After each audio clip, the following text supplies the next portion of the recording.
কয়েকটা দিন ধরে মাংস, মাছ এগুলো খেতে, খেতে আমার কেন জানি আর মাংস, মাছ খেতে ভালোই লাগছে না। তাই আজকে মনে হলো আমাদের উত্তরবঙ্গের একটা একদমই বহু প্রচলিত খাবার আলু দিয়ে হাঁসের ডিম ঝোল। এটা বহু প্রচলিত একটা খাবার এবং উত্তরবঙ্গের সকলেই খেয়ে থাকি।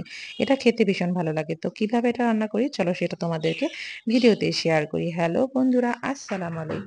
এই তো প্রথমে আমি কয়েকটা মিডিয়াম সাইজের আলু নিয়েছি আর সঙ্গে ৫টা হাঁসের ডিম নিয়েছি। যদিও ডিমগুলো অনেকে এখানে ভেজে তারপরে দেয় আর আমার কাছে এটা গোটা, গোটা ডিম দিলেই বেশি ভালো লাগে। তো সিদ্ধ করে নিয়ে এটা সুন্দরভাবে ছিলে আলুগুলো মথে নিয়েছি এবং তার সঙ্গে ডিমগুলো ছুলে আমি এই তো হলুদ এবং লবণ দিয়ে হালকা করে ডিমগুলো ভেজে নিলাম।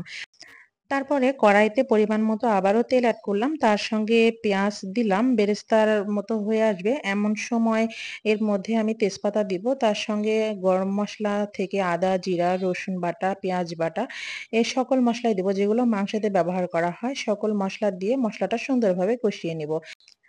মসলাটা আমি একদম চুলা নরমাল লো হিটে রেখে মসলাটা সুন্দরভাবে কষিয়ে নিচ্ছি।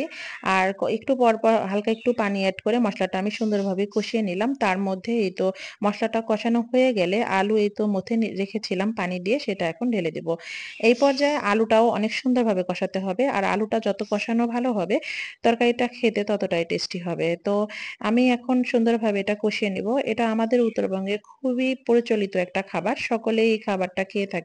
হয়তো হাতে গোনা ২-১ জন মানুষ হয়তো পছন্দ করে না। কিন্তু আমাদের ভীষণই ভালো লাগে। তবে হ্যাঁ, ছোটবেলায় এই খাবারটা আমি খুবই এভয়েড করতাম। আমাদের বাড়িতে এই খাবারটা রান্না করলে আমি তো খেতেই চাইতাম না। আর আমার আম্মা আমার জন্য অন্য কোনো খাবার রান্না করে রাখতো। বাবার বাড়িতে থাকলে যেমন হয় আরকি। আমার তো একদমই এই খাবার ভালো লাগতো না। ডিম দিয়ে আলুর ঝোল এটা আমি শুনলেই আমার খাবার থেকে অনেকটাই দূরে থাকতাম।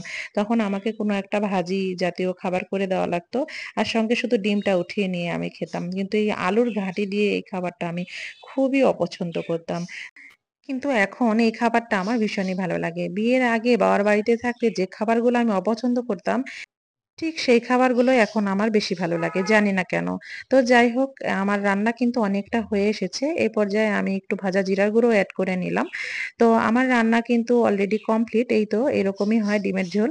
তো যারা, যারা এখনো এই ডিমের ঝোল খাওনি ঠিক এভাবে এই রান্নাটা করে দেখো, খেয়ে দেখো। আমার কাছে মনে হয় খুবই ভালো লাগবে। আর আমাদের উত্তরবঙ্গ থেকে ভিডিওটি কে, কে দেখছো অবশ্যই কমেন্টস করে জানিও। তো আজকের মতো এ পর্যন্তই। পরবর্তীতে নতুন কোনো ভিডিও নিয়ে আবার তোমাদের সামনে হাজির হব। সে পর্যন্ত ভালো থাকো, সুস্থ থাকো। আর ভিডিওটি ভালো লাগলে লাইক, কমেন্টস এবং শেয়ার করো। ইউটিউব থেকে দেখে থাকলে চ্যানেলটা সাবস্ক্রাইব করো। আর ফেসবুক পেজ থেকে দেখে থাকলে পেজটা ফলো দিয়ে পাশে থেকো। আল্লাহ হাফেজ।